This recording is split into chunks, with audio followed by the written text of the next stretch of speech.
ya. Jadi dari awal itu kami sudah komit bahwa semua guru penggerak ini adalah program kepemimpinan, perubahan kepemimpinan.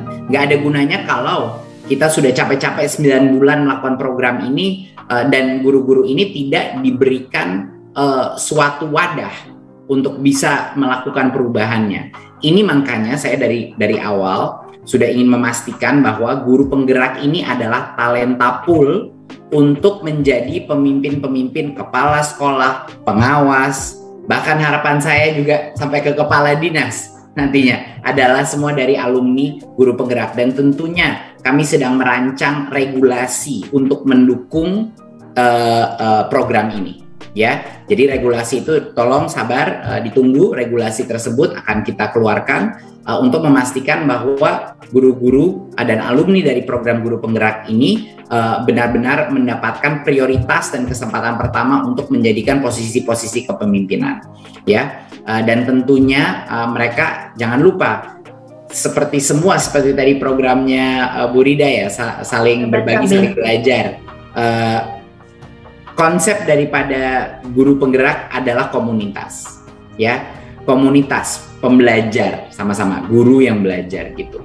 Jadinya ini komunitas ini yang akan difasilitasi oleh Kemendikbudristek, ya, untuk memastikan bahwa komunitas ini terus secara organik bertumbuh dan berinteraksi dengan network yang terus membesar. Jadi itu sebenarnya kontinuasi daripada program ini. Tidak mungkin alumni guru penggerak nggak akan terlibat membantu teman-teman angkatan berikutnya. Itu udah pasti mereka harus menjadi mentor secara formal maupun informal. Nggak mungkin itu, pasti. Itu adalah salah satu beban yang termulia daripada lulusan guru penggerak untuk membantu teman-temannya yang lagi mengikuti batch berikutnya. Jadi begini,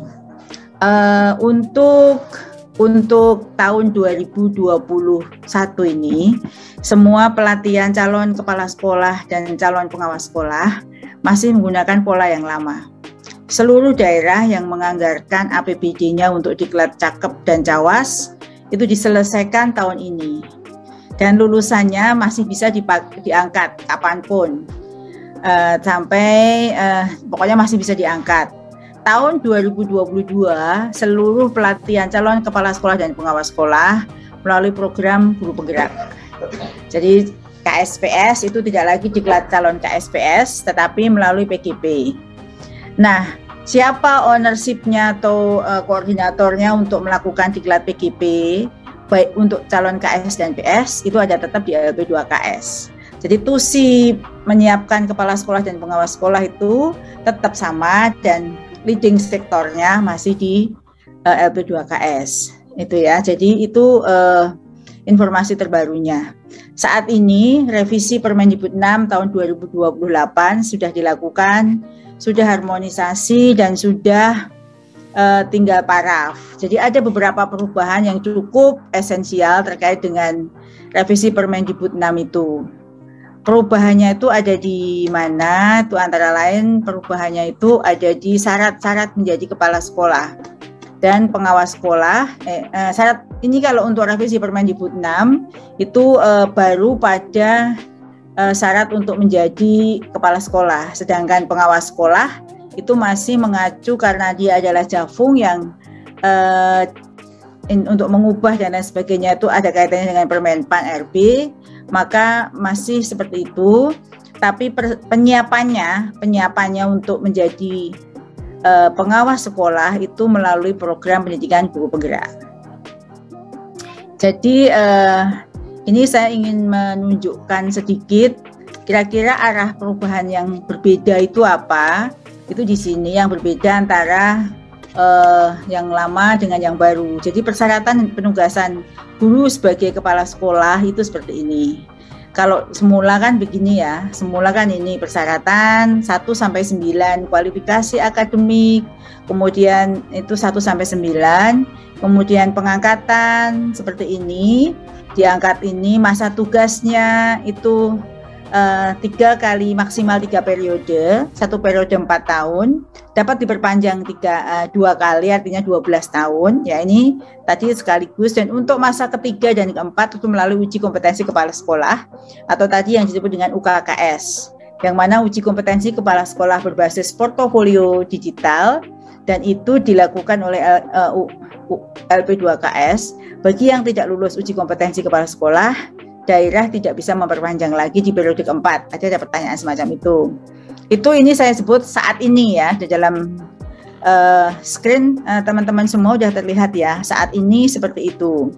Jadi saat ini yang berlaku Permendikbud 6 ini boleh sampai 16 tahun, tetapi untuk periode terakhir itu melalui UKKS. Dan ini penyiapan dan lain sebagainya seperti ini. Lalu arah ke depan itu ada revisi Permendikbud seperti ini, kemudian yang perubahannya di sini. Jadi persyaratan untuk menjadi kepala sekolah ini ke depan ya, ini belum jadi regulasi, jadi masih draft regulasi, tapi kira-kira ke depan perubahannya seperti ini. Kualifikasi akademik tetap, sertifikat pendidik tetap, tapi memiliki sertifikat guru penggerak. Itu menjadi syarat untuk menjadi kepala sekolah. Dan juga nanti pengawas sekolah. Ada lagi yang berubah yang warna merah, bagi PNS, kalau kemarin 3C, ini 3B. Kemudian kepala sekolah itu bisa juga dari P3K, yang sekarang ada rekrut P3K. Bagi guru pemerintah dengan perjanjian kerja atau P3K, ASN P3K, memiliki jenjang paling rendah guru ahli pertama sebagai kepala sekolah. Jadi boleh kepala sekolah dari P3K. Yang lain-lain itu masih sama. Kira-kira seperti itu. Ini perubahan di revisi Permendikbud 6. Lalu ada juga terkait dengan penugasan. Jadi kalau penugasan ini, penugasan guru sebagai kepala sekolah, kalau yang dulu begini ya, 4 periode, jangka waktunya 16 tahun. Kemudian dan untuk ketiga keempat itu harus melalui UKKS yang tadi saya sebut.